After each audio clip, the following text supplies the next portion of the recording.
নমস্কার, কাকলিস কুকিং হাবে নতুন একটি ভিডিওতে আপনাদের সবাইকে স্বাগত। আজ আমি টমেটো, বেগুন আর মুগ ডাল দিয়ে একটা ভীষণই সুস্বাদু ইউনিক নিরামিষ রেসিপি আপনাদের সাথে শেয়ার করব, যেটা বানাতে কিন্তু একদম ঝামেলা নেই। আর এই একটা পদ দিয়েই আপনারা লাঞ্চ বা ডিনার সেরে নিতে পারবেন। এটা এতটাই সুস্বাদু হয়। তাহলে চলুন কথা না বাড়িয়ে আমি এবার রান্নাটা করে ফেলি। প্রথমেই গ্যাস ওভেনে আমি একটা কড়া বসিয়ে দিয়েছি। এখানে এই বাটিটার এক বাটি মতো আমি মুগ ডাল নিয়ে নিয়েছি। মুগ ডালটা কড়াতে দিয়ে দিলাম। কড়াটা হালকা গরম হওয়ার পরে ডালটা দিয়েছি। এখন লো ফ্লেমে এইভাবে সমানেই নাড়তে নাড়তে ডালটাকে ভেজে নেব। মুগ ডাল ভাজার সময় একটু সাবধানে ভাজতে হবে যেন ডালটা পুড়ে না যায়, তাই এটা কিন্তু সমানেই নাড়তে হবে। এইভাবে লো ফ্লেমে নাড়াচাড়া করতে করতে ডালটা কিন্তু আমার ভাজা হয়ে গেছে। দেখুন হালকা একটা কালার এসে গেছে, সুন্দর মিষ্টি গন্ধ বেরোচ্ছে, বেশ ঝুরঝুরে হয়ে গেছে। এখন এটাকে নামিয়ে বেশ কয়েকবার জল পাল্টে পাল্টে ধুয়ে নেব।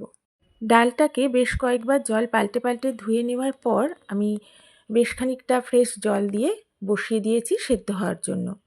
এর মধ্যে আমি 1 চামচ মতো লবণ দিয়ে দিলাম। লবণটা নেড়ে একটু মিশিয়ে দিলাম। এবার আমি অল্প করে একটু হলুদও দিয়ে দিলাম। হলুদটাও একটু মিশিয়ে দিচ্ছি। গ্যাসের ফ্লেমটা এখন হাইতে আছে। ফুটে উঠলে লো করে ঢাকা দিয়ে এটা সেদ্ধ করে নেব। আপনারা এটা প্রেসার কুকারেও সেদ্ধ করে নিতে পারেন। এবারে আমি একটা মাঝারি সাইজের বেগুন নিয়ে নিয়েছি। বেগুনটাকে প্রথমেই কিন্তু আমি খুব ভালো করে ধুয়ে নিয়েছি। এবারে কেটে নিচ্ছি। প্রথমে মোটার দিকের অংশটা কেটে বাদ দিয়ে দিলাম। তারপরে লম্বালম্বি করে দুটো ভাগ করে নিচ্ছি। এবার প্রত্যেকটা ভাগ আমি আবার মাঝারি আকারের করে টুকরো করে কেটে নিচ্ছি। দেখুন আমি কিভাবে টুকরোটা করছি, একেবারে ছোটও না আবার খুব বড়ও না, ঠিক এইভাবে কেটে নিলাম। আরেকটা অংশও কিন্তু একইভাবে টুকরো করে কেটে নেব। মানে একটা বেগুন থেকে আমি 4টে টুকরো বার করলাম। এখানে একদম ছোট ছোট করে কিন্তু কাটবেন না, এইভাবে একটু বড় রেখেই বেগুনটাকে কাটতে হবে। এখন এগুলোকে একটা পাত্রে নিয়ে নিচ্ছি। এগুলো আরেকবার আমি জল দিয়ে ধুয়ে নেব। এবারে আমি একটা মাঝারি টমেটো নিলাম। টমেটোটাকে প্রথমে অর্ধেকটা করে কাটলাম, তারপরে প্রত্যেকটা অংশ আবারও অর্ধেক করে কেটে নিচ্ছি, মানে 4টে টুকরো করে নিলাম। এবার প্রত্যেকটা টুকরোর মাঝের এই যে দানা আর পাল্পটা রয়েছে, একটা চামচের সাহায্যে সেটাকে তুলে অন্য একটা বাটিতে রেখে দিচ্ছি। এইভাবে প্রত্যেকটাই তুলে নেব। তবে এগুলোকে কিন্তু আমি ফেলবো না, এগুলো পরে আমি কাজে লাগাবো। কিভাবে কাজে লাগাবো সেটা একটু পরে দেখিয়ে দেব। সবগুলোর ভেতরের অংশ তুলে নিয়েছি।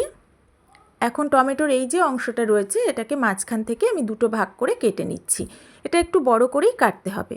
গ্যাস ওভেনে আবারও আমি কড়া বসিয়ে 1 টেবিল চামচ সর্ষের তেল দিয়ে দিলাম। তেলটা মিডিয়াম ফ্লেমে আমি ভালো করে নাড়িয়ে চাড়িয়ে গরম করে নিয়েছি।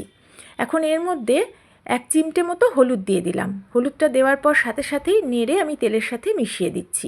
এটা কিন্তু কয়েক সেকেন্ড নাড়তে হবে, বেশিক্ষণ নাড়াচাড়া করলে হলুদটা পুড়ে যাবে। তারপরেই আমি কেটে রাখা বেগুনগুলো গরম তেলের মধ্যে দিয়ে দিচ্ছি। সব বেগুনগুলো একসাথে দিয়ে দেবো, একসাথেই আমি ভেজে নেব। তবে এখানে বেগুন কিন্তু একটু ভালো করেই ভাজতে হবে। এবার নাড়িয়ে চাড়িয়ে খুব ভালো করে আমি হলুদ আর তেলের সাথে বেগুনটাকে মিশিয়ে নেব। এইভাবে মিশিয়ে নেওয়ার পর এইভাবেই মাঝে মাঝে নাড়াচাড়া করতে করতে অন্তত 2 মিনিট মতো আমি বেগুনটা ভেজে নেব। প্রথমেই ঢাকা দেব না বা প্রথমেও কিন্তু লবণও দেব না। প্রায় 2 মিনিট পরে দেখেই বোঝা যাচ্ছে বেগুনটা কিন্তু অনেকটাই ভাজা হয়েছে। তবে এগুলো আরও কিছুটা সেদ্ধ হবে। এখন আমি এর মধ্যে দিয়ে দিচ্ছি সামান্য একটু লবণ, চারিদিকে ছড়িয়ে দিলাম। লবণটা দেওয়ার পর আবারও নাড়িয়ে চাড়িয়ে একটু ভালো করে মিশিয়ে নিচ্ছি। এটা মিশিয়ে নেওয়ার পর লো ফ্লেমে ঢাকা দিয়ে মিনিট 2 আবারও ভেজে নেব। 2 মিনিট পরে ঢাকাটা তুলে নিয়েছি। দেখেই বুঝতে পারছেন বেগুন কিন্তু সুন্দরভাবে ভাজা হয়েছে আর একদম সেদ্ধ হয়ে গেছে। এবারে এগুলোকে আমি সব তুলে নিচ্ছি।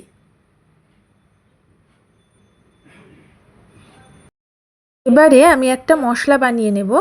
সেই কারণে আমি টমেটোর যে পাল্পটা বাটিতে তুলে রেখেছিলাম সেটা নিয়ে নিয়েছি। এর মধ্যে আমি দিয়ে দিলাম 1/2 চামচ ধনে গুঁড়ো, 1/2 চামচ কাশ্মীরি লঙ্কার গুঁড়ো, দিচ্ছি 1/2 চামচের একটু কম হলুদ গুঁড়ো, আর দিয়ে দিচ্ছি 1/2 চামচ জিরে বাটা। এখানে আপনারা জিরে গুঁড়োও দিতে পারেন।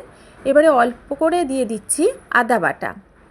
এখন সামান্য একটু জল এর মধ্যে যোগ করে দিলাম। দিয়ে এই মশলাটা খুব ভালো করে গুলে রেডি করব। তবে টমেটোর যে পাল্পার দানাটা ছিল সেগুলো একটু গোটা গোটা আছে, তাই চামচের সাহায্যে সেগুলোকে যতটা সম্ভব চেপে চেপে আমি মশলার সাথে মিশিয়ে দিচ্ছি। এইভাবে ভালো করে মশলাটা গুলে রেডি করে রাখবো। বেগুন ভেজে তুলে নেওয়ার পর ওই কড়াতে আমি 1 টেবিল চামচ সর্ষের তেল দিয়ে দিলাম। তেলটা গরম হয়ে যাওয়ার পর ফোড়নে দিলাম একটা তেজপাতা, একটা শুকনো লঙ্কা। শুকনো লঙ্কাটা মাঝখান থেকে ফাটিয়ে দিয়েছি। আর দিলাম 1/2 চামচ গোটা জিরে। এই ফোড়নটা লো ফ্লেমে নেড়েচেড়ে আমি প্রায় 20 সেকেন্ড ভেজে নেব। কিছুক্ষণ এটা ভাজার পরে আমি এবারে দিয়ে দিচ্ছি 1/4 চা চামচ পরিমাণ হিং। হিংটা দিয়ে এবার সমানে একটু নাড়াচাড়া করে নেব আর কয়েক সেকেন্ড ভেজে নেব। হিং দেওয়ার পর খুব বেশিক্ষণ ভাজলে কিন্তু তেতো হয়ে যাবে। আমি যে মশলাটা এক্ষুনি রেডি করে নিলাম সেই মশলাটা এবারে আমি তেলের মধ্যে দিয়ে দিচ্ছি। গ্যাসের ফ্লেমটা লো টু মিডিয়ামে রেখে এইভাবে নাড়াচাড়া করে 1 মিনিট মতো প্রথমে ভেজে নিচ্ছি। মিনিট খানেক পরে গ্যাসের ফ্লেমটা একদম লো করে ঢাকা দিয়ে মশলাটা খুব ভালো করে কষিয়ে নেব যাতে মশলা থেকে তেল ছেড়ে দেয়। বেশ কিছুটা সময় মশলাটা কষানোর পর ঢাকাটা তুলে নিয়েছি। উপর থেকে তেল ভেসে উঠেছে। মশলাটা কিন্তু খুব সুন্দরভাবে কষানো হয়েছে। সুন্দর মিষ্টি একটা গন্ধ বেরোচ্ছে। আমি এখন একটু নাড়াচাড়া করে নিলাম। অন্যদিকে যে ডালটা আমি সেদ্ধ করে রেখেছিলাম সেটা আমি দেখিয়ে দিচ্ছি কিভাবে করেছি। দেখুন, এটা কিন্তু বেশ ভালোভাবে সেদ্ধ হয়েছে অথচ গোটা গোটা আছে। এই ডালটা আমি এখন মশলার মধ্যে ঢেলে দিলাম। এইভাবেই ডালটা সেদ্ধ করার চেষ্টা করবেন। যে বাটিতে ডালটা ছিল সেই বাটি ধুয়ে বেশ কিছুটা গরম জল আমি এর মধ্যে দিয়ে দিলাম। অবশ্যই কিন্তু গরম জল দেবেন, একেবারেই ঠান্ডা জলটা দেবেন না। এখন আমি একটু নেড়ে চেড়ে নিচ্ছি। যে সকল বন্ধুরা সব সময় আমার রেসিপিগুলো দেখেন, নতুন পুরনো সকল বন্ধু, তাদের সবাইকে আমার পাশে থাকার জন্য অনেক অনেক ভালোবাসা। এখন আমি এর মধ্যে দিয়ে দিলাম 2টো চেরা কাঁচা লঙ্কা। আপনারা অবশ্যই আপনাদের স্বাদ মতো দেবেন। দিলাম টমেটো কুচি, দিচ্ছি স্বাদ মতো চিনি। আর লবণটা যেহেতু আগে দিয়েছি এখন দিলাম না, লাগলে পরে দেব। এবার এটাকে একটু নাড়াচাড়া করে নিচ্ছি।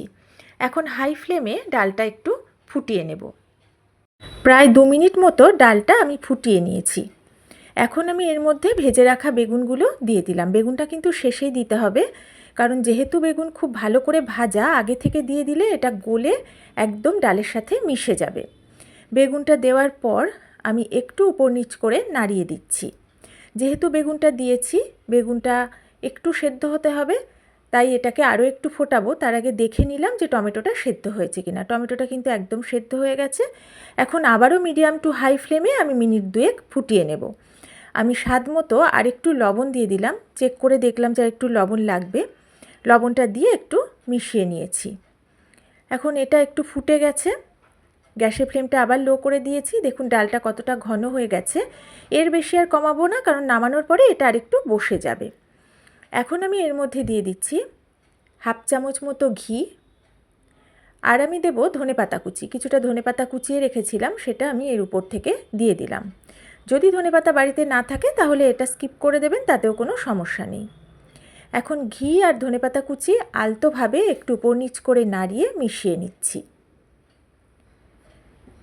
এটা ভালো করে মিশিয়ে নেওয়ার পরে আমি মিডিয়াম ফ্লেমে এটা 1 মিনিট মতো ফুটিয়ে নেব। মিনিট খানেক ফোটালেই কিন্তু রান্নাটা আমার হয়ে যাবে। এটা আর ফোটাবো না। এবার গ্যাসের ফ্লেমটা আমি অফ করে দেব, দিয়ে ঢাকা দিয়ে 1 মিনিট স্ট্যান্ডিং টাইমে রেখে দেব। টমেটো বেগুন দিয়ে সম্পূর্ণ নিরামিষ মুগের ডাল একদম রেডি হয়ে গেছে। এটা আপনারা রুটি পরোটার সাথে খেতে পারবেন। এছাড়া গরম গরম ভাতে তো অসাধারণ লাগে। যে কোনো নিরামিষ দিনে এই একটা পদ যদি থাকে, এটা দিয়েই কিন্তু আপনাদের খাওয়া হয়ে যাবে। এটা খেতে এতটাই সুস্বাদু হয়। যদি আমার রেসিপিটা দেখার পর আপনাদের ভালো লাগে, পারলে আমার ভিডিওতে একটা লাইক করবেন, একটু শেয়ার করবেন। নতুন বন্ধুরা আমার ভিডিও ভালো লাগলে পাশে থাকবেন। আর অবশ্যই এইভাবে একবার মুগ ডাল বানিয়ে খেয়ে কেমন লাগলো আমাকে কমেন্ট করে জানাবেন। তাহলে আজকের মতো এই পর্যন্তই। সবাই ভালো থাকবেন, সুস্থ থাকবেন।